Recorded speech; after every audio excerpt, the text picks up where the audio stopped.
Bem, nesse vídeo eu vou concluir um exemplo que eu iria fazer no final da aula passada, né? Na aula passada a gente falou sobre continuidade de funções complexas. O logaritmo principal é uma função complexa importante. A gente gostaria de saber se ela é contínua e onde ela é contínua.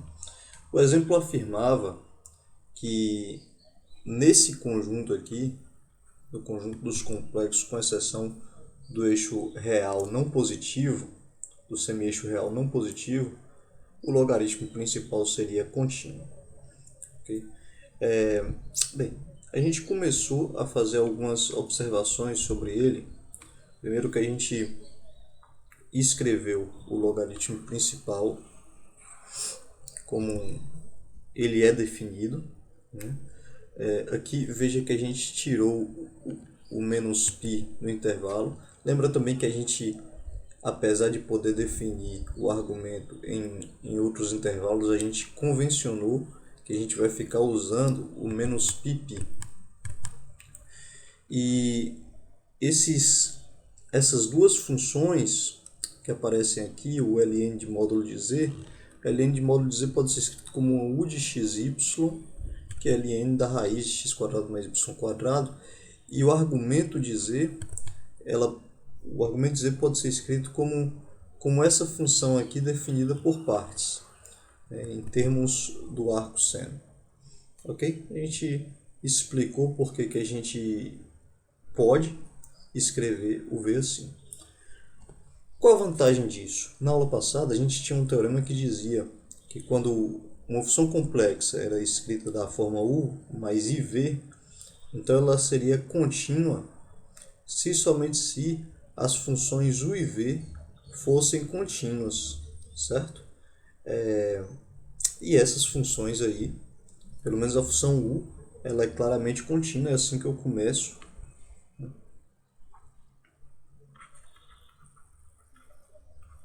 Vemos que u, se a gente olha do plano complexo ou do R2, exceção a origem de R2, onde ela não está definida,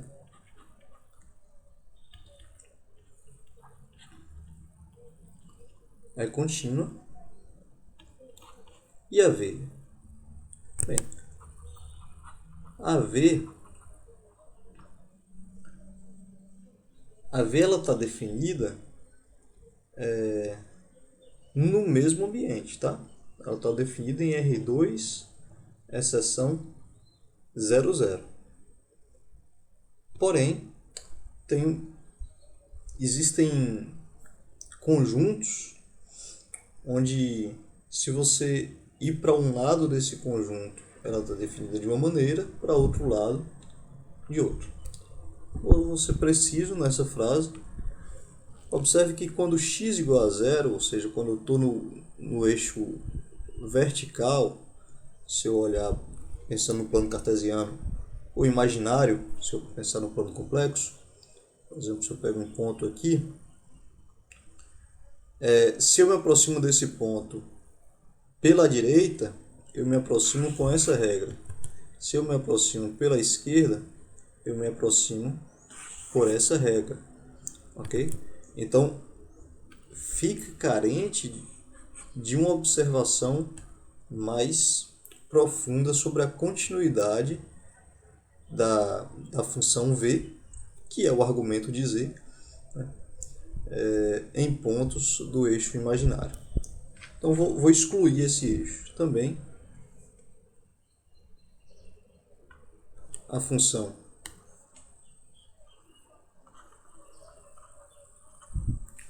eu vou colocar v, ela está definida em R2.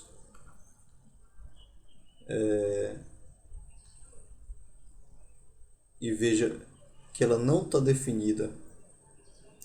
Eu não vou defini-la no eixo real negativo, certo? Essa função aí, ela é ela é contínua onde? Essa função ela é contínua no seguinte conjunto. Eu vou chamar de D. Conjunto D aqui é o conjunto dos pares x, y, R2, uma união de conjuntos, né? X e y maiores do que 1, do que 0. Aí eu posso ter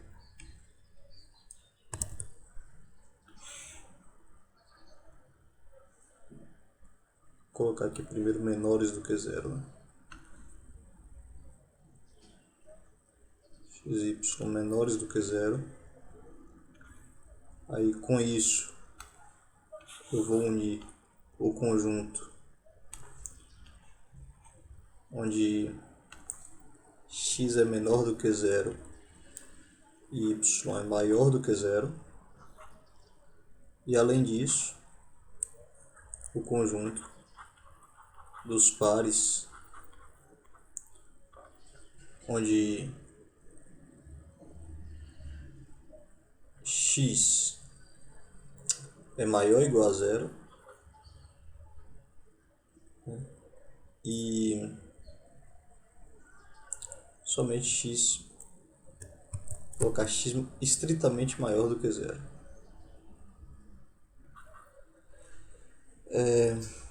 Se a gente observar aqui, que conjunto é esse? Aqui eu tenho o terceiro quadrante sem os eixos. X e y são ambos menores do que 0. Aqui eu tenho o segundo quadrante, ok? X menor do que 0 e y maior do que 0, eu estou no segundo quadrante. E esse aqui, eu tenho o primeiro e o quarto quadrante, só que sem os eixos.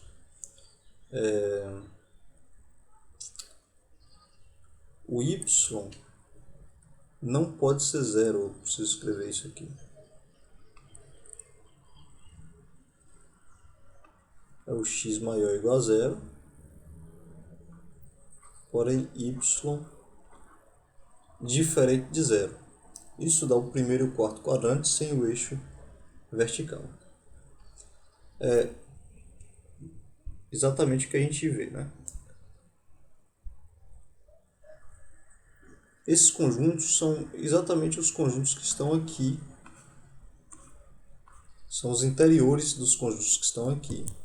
São os conjuntos que estão aqui. Com exceção desse último aqui, que ele tem uma restrição para y diferente de 0. Nesse conjunto aqui, ó. No conjunto onde x é maior ou igual a 0, o y pode ser 0, mas ali eu digo que não.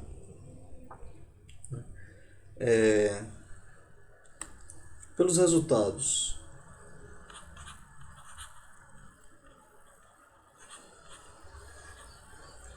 da aula 9,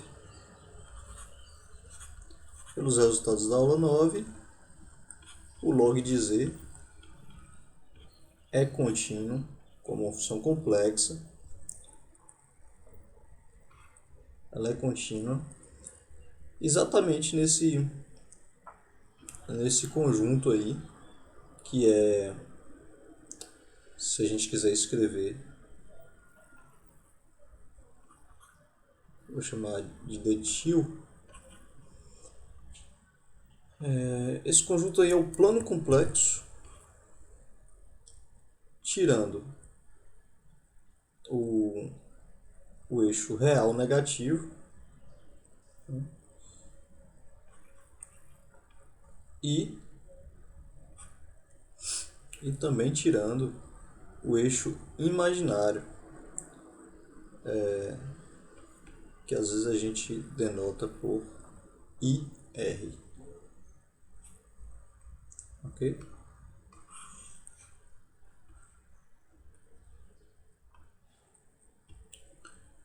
Resta então analisar a continuidade do log, ou melhor, do argumento, continue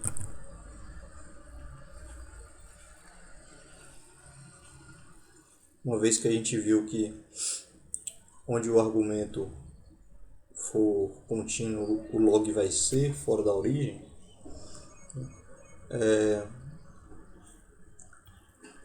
em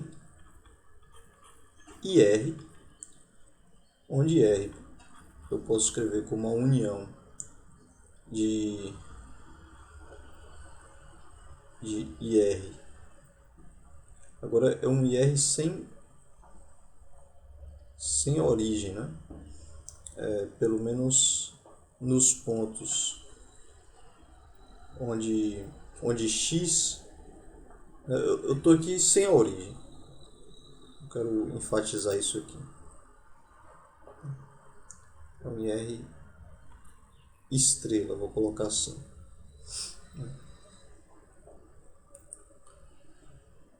Então, estrela mais, união, IR estrela menos.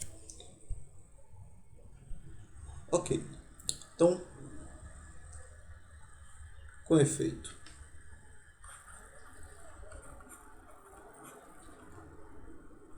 vou pegar um número Z0,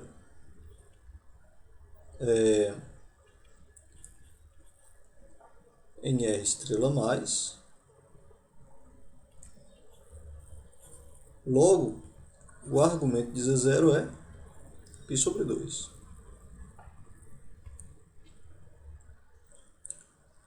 E aí eu tenho duas opções para me aproximar desse Z0. Digamos que ele esteja aqui. Eu já falei isso, né? Que aqui seja o Z0, eu posso me aproximar dele por pontos da direita, por pontos da esquerda, certo? Também posso me aproximar dele por cima do eixo. Não tem problema nenhum com isso. Mas esse é o caso mais fácil. Por quê? Porque se eu venho por cima do eixo, eu venho através de números complexos, todos com o mesmo ângulo, π sobre 2. Se eu estou em cima desse eixo aí, eu estou com o ângulo π sobre 2. O argumento principal é π sobre 2. Então, nesse momento, o arco seno ele será constante. Certo? Será constante igual a π sobre 2. Vou escrever isso aqui.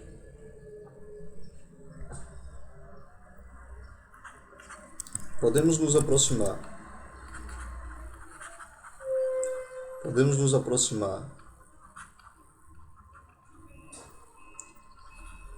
de Z0 por pontos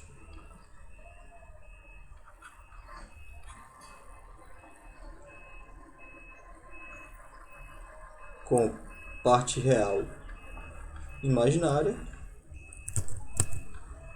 parte real positiva, parte real negativa ou parte real nula.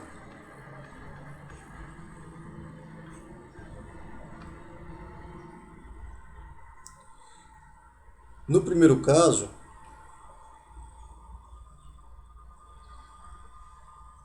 vou colocar aqui o mais simples. Se a parte real é nula, o argumento é π sobre 2. Logo, quando eu fizer argumento de Z menos argumento de Z0, isso dá zero, que é menor do que epsilon.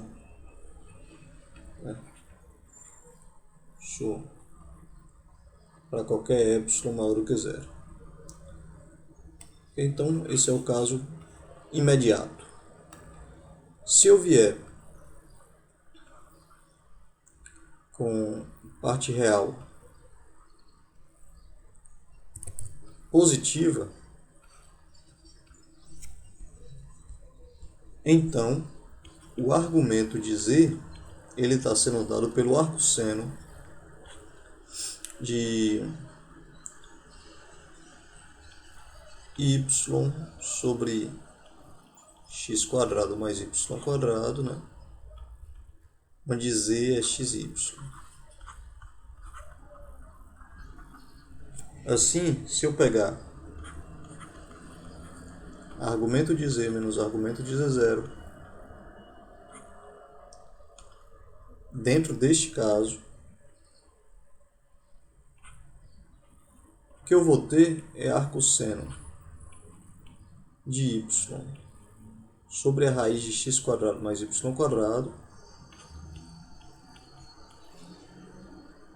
menos π sobre 2. Ok? Isso aqui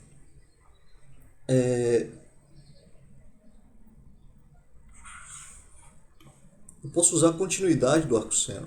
Ok? Porque veja, se eu vou para z0, significa que o ângulo, se eu vou para z0, significa que esse cara aqui, ó, o x, ele está indo para zero. E se ele está indo para zero, esse argumento está indo para 1. E se o argumento está indo para 1, o arcosseno está indo para π sobre 2. Então, pela continuidade do arcosseno,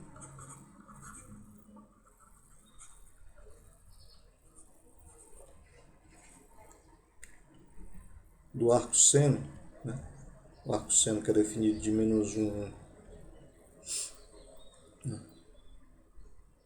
1 em menos π sobre 2,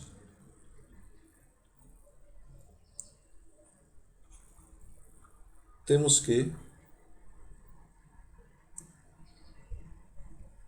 vou escrever assim, ó,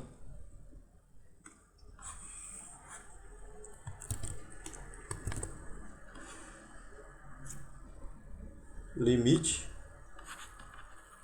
quando z tende a z0, é igual o limite desse cara aqui, quando z tende a z0, que é zero. Tudo bem? Isso é z tende a z0 com parte real positiva. Agora vamos para outro caso. Eu vou inclusive, ao invés de escrever isso, vou escrever em termos de epsilons e deltas. Tá melhor. Temos que, dado epsilon maior que zero, existe um delta maior que zero. Tá ok. Se módulo de z é menor do que delta, vou colocar na frente. Módulo de z menor do que delta, com parte real positiva, ou melhor, maior ou igual a zero, porque agora eu estou usando o passo anterior. O argumento de z menos o argumento de z0 é o arcosseno de y sobre módulo de z menos π sobre 2, isso é menor do que epsilon. Então, para eu completar, eu só preciso olhar para a parte de z negativa agora e me juntar esse cara aí. Se a parte real de z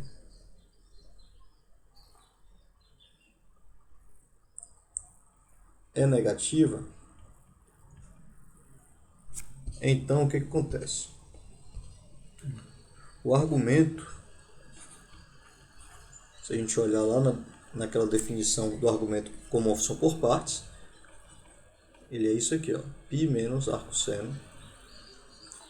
Vou escrever como eu escrevi ali em cima, vai ser mais conciso. Então o argumento ele é dado assim. Logo, quando eu fizer argumento de z menos argumento de Z0. O argumento de Z0 continua sendo π sobre 2. Isso vai dar π menos arcosseno de y sobre o módulo de z menos π sobre 2. Dá uma olhada nisso, ó. Isso dá π sobre 2 menos o arcosseno, que é igual ao módulo de menos ele. E quem é menos ele?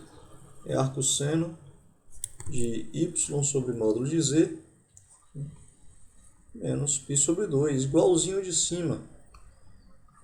Só que agora com parte real negativa. E aí eu repito a conversa. Porém, eu repito a conversa sem a restrição da parte real ser maior ou igual a zero. Agora eu junto tudo. Essa restrição não existe mais. Isso aqui, então, me diz que a função é contínua. Ela me diz... Essa implicação me diz que o limite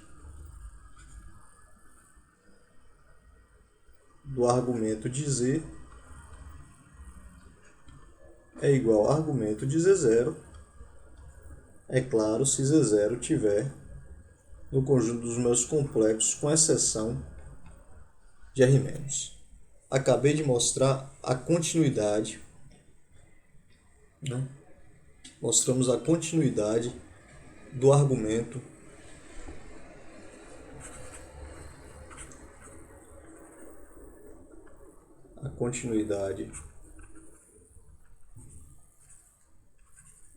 de argumento principal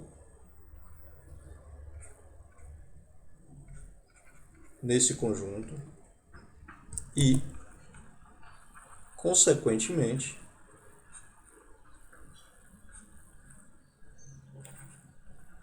do logaritmo principal.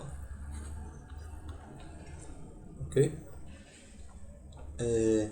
E a gente se pergunta, tá, eu sei que ela é contínua, mas será que ela não é contínua no plano complexo todo, tirando o zero, onde ela não está definida? Então vamos considerar,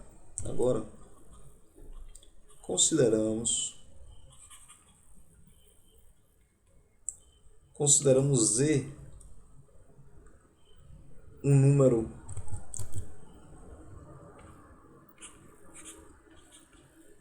cuja parte imaginária é zero e a parte real é negativa. Quer dizer, um número negativo para a gente, né? Logo,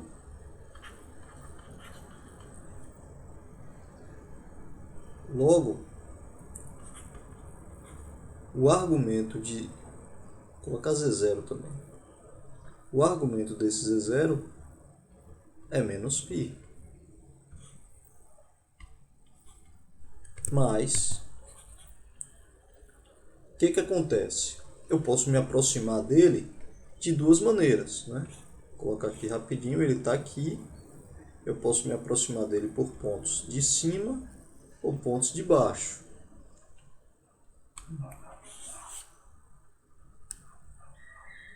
Vou deixar aí. Posso me aproximar dele dessas duas maneiras. Então, se eu pego o limite quando z tende a z0, só que com parte imaginária positiva, o que isso me dá? Se eu estou com parte imaginária positiva, então o argumento ele é definido como π menos arcosseno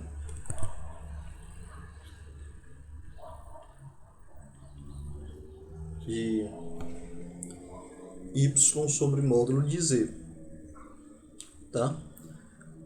Aqui vai ocorrer que y vai para zero, né? Uma vez que eu estou indo para z0 e z0 tem parte imaginária nula, então o arcosseno vai para zero e isso aqui fica sendo π. E se eu faço o limite, se eu calculo o limite com parte imaginária negativa aqui, isso será... A regra lá é diferente, lembra? Vou colocar para a gente se lembrar. Dá uma olhada. A regra é essa, ó. Se y maior que zero, a regra é essa. Se y for menor que zero, a regra é essa.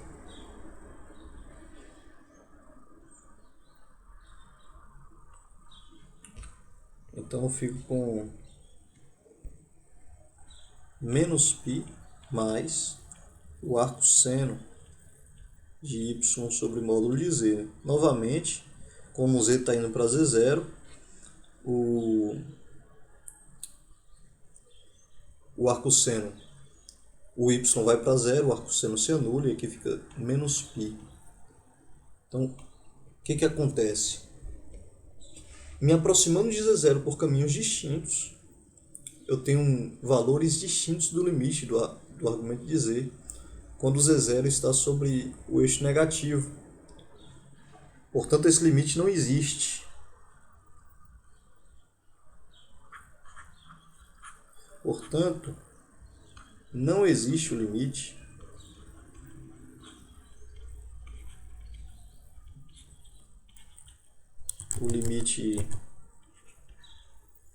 quando z tende a z0 do argumento de z. Lembra que agora a gente está, vou deixar claro aqui, a gente está no caso em que z0 pertence a R-, né? Estrela. Então não existe esse limite. Não existindo esse limite, eu não posso dizer que a função é contínua.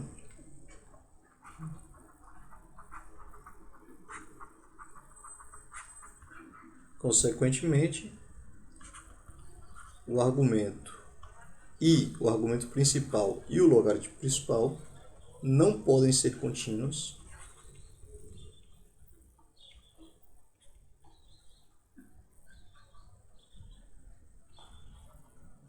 em R- estrela. Veja que ela não está definida em zero, então segue-se que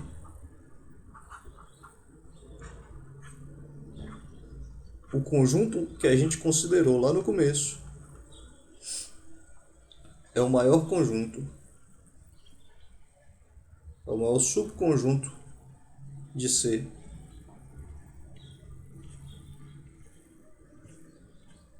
onde essas funções podem ser contínuas.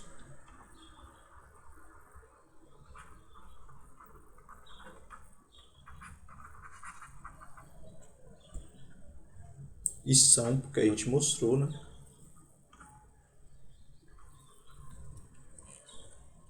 Elas podem ser e são, de fato, contínuas. Um exemplo aí legal pra gente.